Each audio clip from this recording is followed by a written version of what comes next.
s'est passé des choses au niveau de la gorge? Comment ça se passe? Non, c'était une petite allusion au soutien-gorge après avoir parlé de culottes. Voilà. Ah pardon, je n'avais pas totalement suivi. Ah, Serge non plus. Ouais, elle vient d'arriver.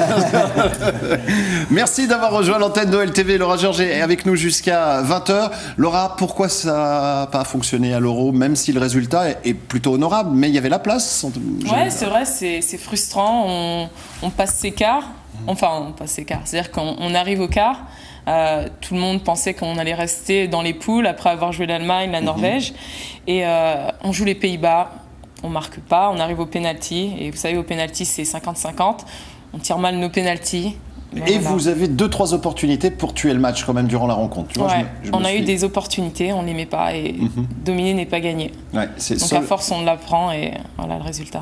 Ça passe par quoi dorénavant, tu crois, pour justement franchir ce cap qui vous manque? Parce que quart de finale au péno, c'est un peu la pièce. Qu'est-ce qui a manqué à part justement peut-être ces occasions gâchées, pardon? Eh bien, je pense qu'il faut apprendre à tuer des matchs, simplement. Je pense que si on regarde l'Allemagne, c'est des équipes qui sont très réalistes devant le but. Maintenant, je ne remets pas en cause mes coéquipières, que ce soit attaquantes ou les filles qui ont plus l'opportunité d'être devant le but. Mais ouais, il faut avoir cette mentalité de...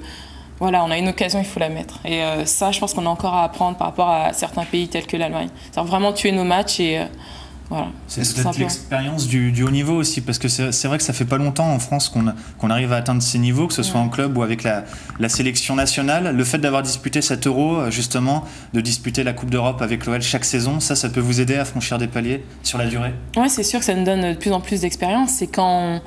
Bon, ça, avec le fait qu'il y ait quelques Lyonnaises dans le groupe, donc on savait forcément d'ores et déjà aborder quelques matchs, mais le groupe apprend, le groupe est assez jeune, et je pense que cette expérience de l'Euro nous montre que, on a la possibilité de dépasser des poules et d'avoir plus d'ambition lors des compétitions, et que la différence à un haut niveau se fait sur des détails, sur une opportunité de but, il faut forcément les mettre sur... beaucoup de concentration également. Donc c'est des petites choses qu'on apprend lors de ces compétitions-là. Dans un instant, Serge, on va regarder les buts de la finale, justement, de l'Euro 2009. Mais juste avant, vous le savez, Serge, on a plein de bonnes nouvelles dans cette émission.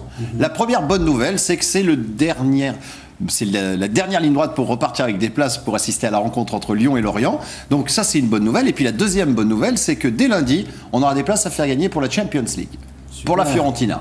Super. Donc rendez-vous sur le site olweb.fr et rendez-vous également lundi soir à 19h et en direct pour repartir avec des places pour la Fiorentina. En attendant, on va vous inviter au stade de Gerland, mais pour cela, il faut répondre à une question.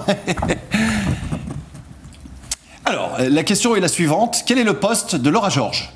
Alors, est-ce qu'elle joue défenseur central? Première possibilité. Est-ce qu'elle joue coach? Son poste, c'est coach. Ou est-ce que son poste, c'est gardien du bus, ou plutôt chauffeur du bus? C'est vous qui voyez. 39-69, Laura, tu as une idée, j'imagine. Ouais, j'hésite quand même, mais bon. Tu hésites. C'est pas évident. Surtout que là, on sait que chauffeur du bus, il y a un volant. Parce que, avec son geste... Enfin, bon, si les gens n'avaient pas compris... Je connais quelqu'un qui fait comme ça. Qu'est-ce que je voulais dire? Vous savez pourquoi vous avez d'ailleurs dans votre véhicule les essuie-glaces à l'intérieur, Serge? Allez-y. Parce que quand vous roulez, Serge, vous faites... C'est pas mal. Avec la Serge Collonges, mesdames, messieurs. Très bien. Donc vous avez la bonne réponse à la question 39-69 et vous repartez avec des tonnes de places pour aller à Gerland demain soir. Sergio, on regarde ces buts de la finale. On va regarder quelques-uns de ces buts. C'est vrai qu'il y en a beaucoup. C'est même Laura qui va nous en parler de ces buts de l'Allemagne face à l'Angleterre. Une superbe frappe de Prince, c'est ça? Non, c'est pas Prince. Je sais pas plus voir. Là, c'est le but de Kelly Smith qui joue à Arsenal, que vous avez rencontré. Ouais, c'est ça. Kelly Smith qui joue à Boston, aux États-Unis. La Prince qui passe à Grings. Grings qui est l'attaquant de Duisbourg, voilà. Qui vous avait fait très mal la saison dernière. C'est ça. Qui magnifiquement place son ballon. C'est vrai, par rapport au geste, on aurait presque le sentiment qu'elle voulait lober la gardienne et en fait, voilà. Et en fait, en finesse, elle l'enveloppe. Exactement. Est-ce que quand tu regardes les matchs, quand tu vois les équipes, etc., est-ce que tu penses que l'équipe de France avait les moyens de remporter le trophée ou est-ce qu'on est encore un peu frais? Remporter, je sais pas, parce qu'après, c'est vrai que une finale, forcément les gens se transcendent. Donc après, on peut, comme peut-être les Pays-Bas, sans vraiment me moquer de cette équipe-là, mais il y a des stades où voilà, on peut passer son temps à défendre et après essayer d'aller au penalty.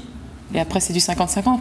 Mais aller en finale, je pense que on était dans la bonne voie pour y aller. Parce que c'est vrai, de l'autre côté, il y avait la Norvège, il y avait la Suède, donc c'était des concurrents plus importants, alors que nous, on avait les Pays-Bas, l'Angleterre ou la Finlande. Donc accéder à cette finale, je pense qu'on avait l'opportunité. Après, l'Allemagne, ça aurait été intéressant. Ça aurait été intéressant. Joué en plus en poule, l'Allemagne. Ouais. On les avait joués en poule, on perd 5-1. En deuxième mi-temps, on fait un meilleur match qu'en première mi-temps.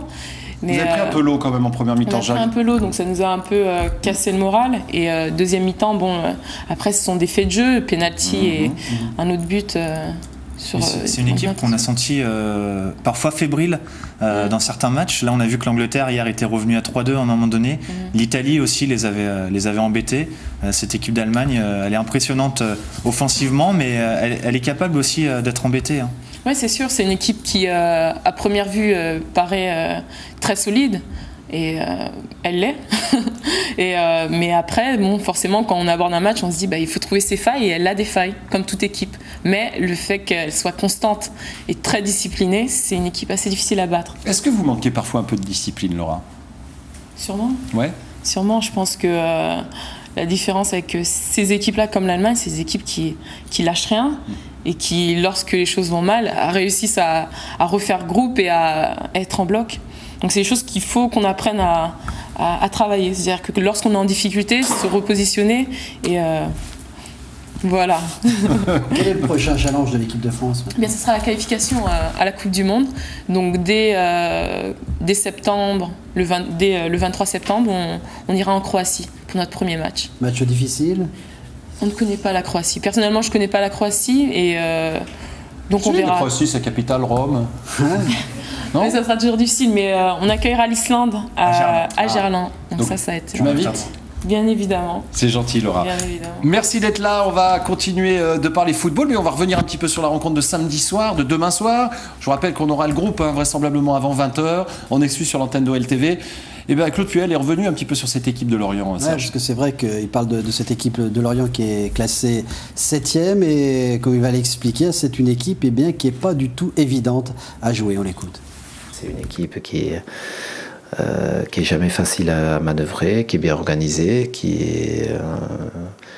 où il y a des joueurs, notamment comme Gamero, qui se projettent très vite en profondeur et qui peuvent être habiles, avec Bayrua derrière également, notamment un passeur.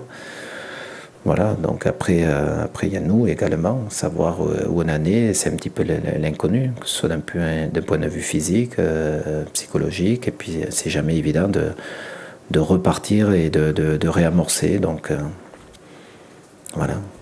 Voilà, on est de retour sur le plateau d'OL System. Bon week-end à vous tous, 39,69. Vous pouvez encore repartir avec des places et aller gratuitement à Gerland samedi soir. Pour ça, vous composez ce numéro de téléphone et vous répondez à la question suivante. Quel est le poste de Laura Georges au 39,69 ? Est-ce qu'elle joue défenseur central ? Est-ce qu'elle joue coach ? Enfin, est-ce que son poste c'est coach ? Ou est-ce que son poste, c'est chauffeur du bus ? Bravo. 39,69, bravo, je suis pas sûr.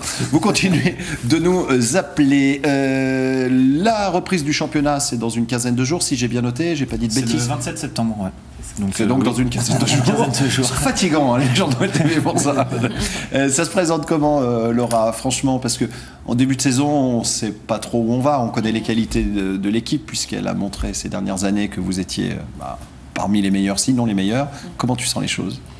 Eh bien, ce qui est intéressant, c'est que le groupe n'a pas trop évolué. C'est-à-dire qu'on n'a pas eu trop de départs. Et donc, c'est une équipe qui va continuer à progresser. Et forcément, ce qui est important, c'est de gagner ce championnat français afin d'aller en Coupe d'Europe. Et puis, forcément, on a cet objectif, la Ligue des champions féminine. Donc, on fera en sorte de continuer à travailler et de progresser, de trouver encore des automatismes et d'améliorer le jeu. Qu'est-ce qui te fait rêver dans le football féminin ? Qu'est-ce qui t'excite toujours autant comme le premier jour ? Je dirais la compétition. La compétition, et puis c'est vrai qu'au niveau de la discipline, il y a énormément de contacts. J'ai fait énormément de connaissances, donc c'est super intéressant. Tout ça, par exemple, voilà. Déjà, mais c'est important. Et beaucoup de voyages, donc ça c'est intéressant. Donc ça a permis d'ouvrir ma culture et et de rencontrer des gens très très fort intéressants. Ouais. Le football, pour toi, c'est encore quoi, 2 ans, 3 ans, 5 ans, 10 ans? On verra, ça dépendra de mon corps, ça dépendra de ma vie privée comme de ma vie professionnelle, on verra. Mais si j'ai encore la santé, pourquoi pas. On passe maintenant à l'entraînement du jour qui vient d'arriver puisqu'il avait lieu.